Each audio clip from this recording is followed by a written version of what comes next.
Essa é minha melhor lembrança do que experimentei aos 6 anos quando estava me afogando em um lago de Wisconsin.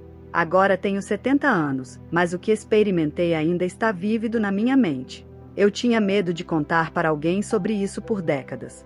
Eu era o mais velho de 4 filhos e minha mãe era uma jovem dona de casa.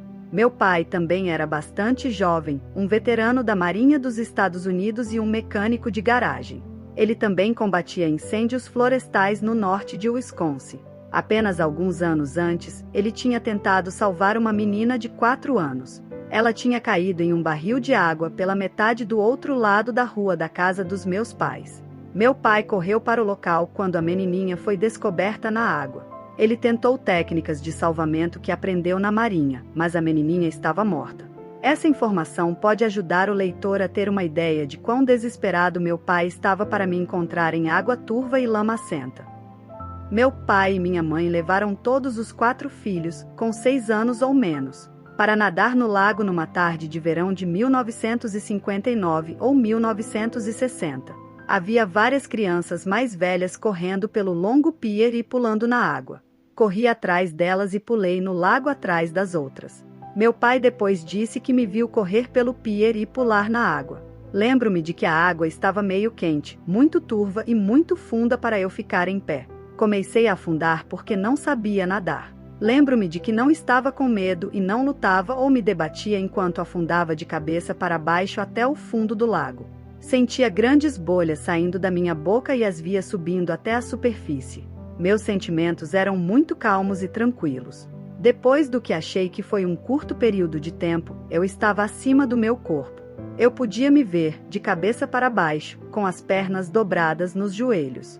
Lembro-me distintamente de ver um maiô laranja de uma peça com manchas amarelas. Agora eu descreveria as manchas como uma estampa de animal. Flutuei rapidamente por um túnel que parecia subir em direção a uma luz. Não era uma entidade completamente formada neste momento. No final do túnel, tudo estava brilhantemente iluminado. Havia tanta vegetação verde e era absolutamente lindo. À minha direita estava um ser ou entidade de luz extremamente brilhante. Era muito maior do que eu. Hoje eu chamaria esse ser de Jesus Cristo. Na época, o ser era gentil e amoroso e parecia me conhecer. Eu estava muito feliz. O ser direcionou a atenção para o meu rosto. Não me lembro de nenhuma fala vocal, mas me fizeram entender que eu não podia ficar naquele lugar. Disseram-me que eu tinha que voltar. Lembro-me de que não queria voltar. Perguntei se ele estava certo de que eu tinha que voltar e a resposta foi assim. Não me lembro do processo de voltar para o lago. Vi-me ainda imóvel de cabeça para baixo na água.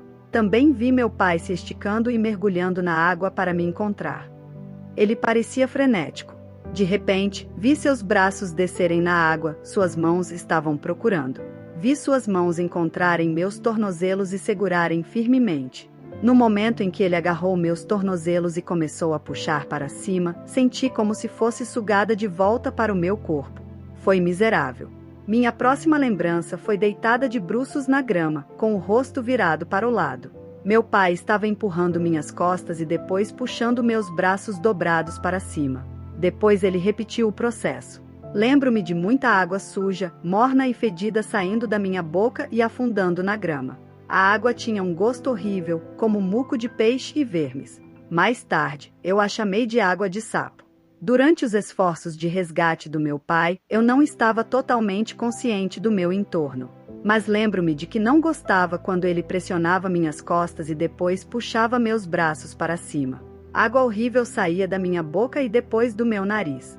Doía, como quando os seios estão muito congestionados. Eu realmente desejava poder ter ficado onde estava, mas me disseram que tinha que voltar. Acreditei que meu pai não ia parar seus esforços de resgate.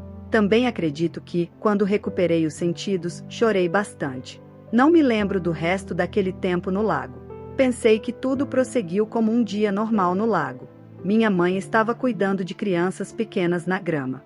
Não sei o que fiz além de me sentir muito cansada e arrependida. Não me lembro de ver meu pai depois que me recuperei. Isso não significa que ele tenha ido embora. Apenas não me lembro dele. Não me lembro de sentir frio ou querer ir para casa. Lembro-me de que tive muitas perguntas sobre o que tinha acontecido. Não contei a ninguém sobre o que eu tinha experimentado. Tinha medo de contar a alguém. Perguntava-me por que fui mandada de volta. Sentia-me mal pelo meu pai, que estava tão assustado. Sentia-me culpada por correr e pular na água. Lembro-me de ter ficado chocada quando percebi o quão funda a água era. O processo de afogamento não foi assustador para mim.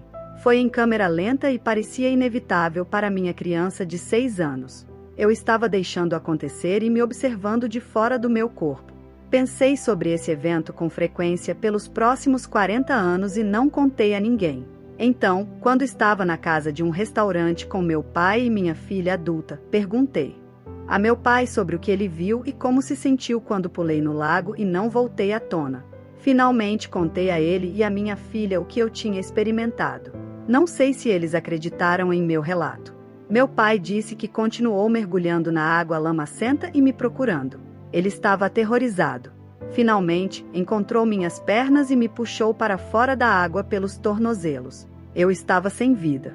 Durante todos esses anos, tenho tentado cumprir o propósito que tinha na vida. Fui enviado de um lugar feliz para um propósito. No entanto, não tinha certeza qual era esse propósito. Tenho preocupações de que possa falhar em cumprir meu propósito. Acredito que meu propósito na vida seja relevante e acredito que seja para o bem maior. Esse sentimento de que devo ter certeza de cumprir essa tarefa tem sido algo que tenho passado muito tempo procurando, me esforçando, me preocupando e realmente querendo cumprir em meu tempo na Terra.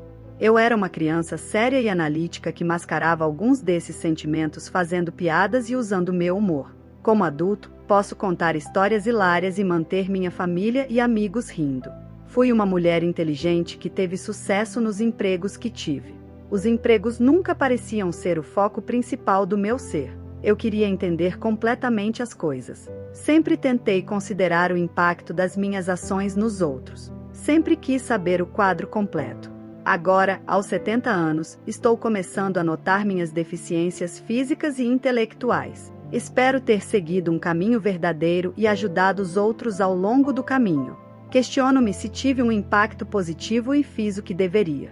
Isso é tão honesto quanto posso descrever minhas experiências de EQM e minhas dúvidas sobre mim mesmo. Isso encerra a experiência de hoje.